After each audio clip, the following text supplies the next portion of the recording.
नमस्कार दोस्तों, निधि लोकगीत चैनल में आपका स्वागत है। मैं सरिता यादव एक बहुत ही प्यारा सा छोटा सा देवी गीत सुना रहे हैं। पसंद आए तो प्लीज़ चैनल पर कमेंट करना, नए हैं तो चैनल सब्सक्राइब कर लीजिए। गजरा कयायल बहार हो, गजरा लैल मैया,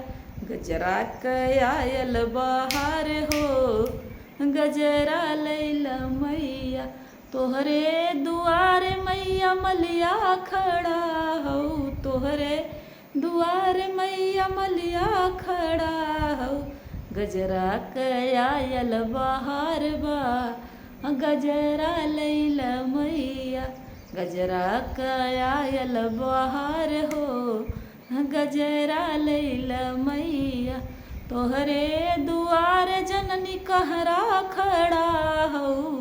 तोहरे दुआर मैया कहरा खड़ा हो,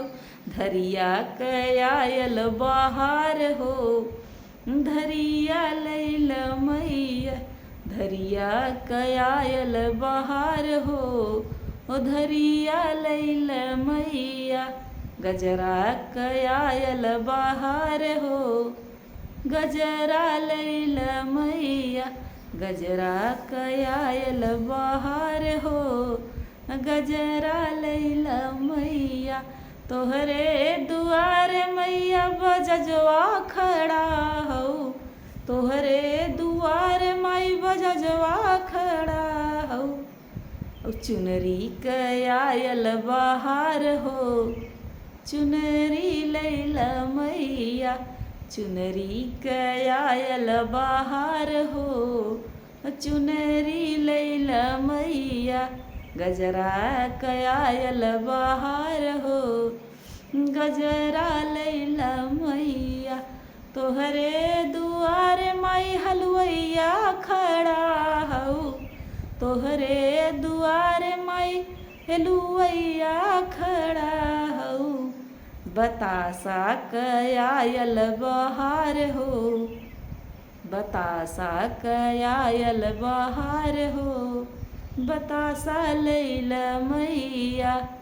गजरा कयायल बहार हो, गजरा लैल मैया, गजरा कयायल बहार हो, गजरा लैल मैया, तोहरे दुआरे माई दुखी हारा खड़ा हो, तोहरे दुआरे दुखी हारा खड़ा हो, दुखवा निवारण क बहार हो, दुखवा हरिल मैया, दुखवा निवारण क बहार हो,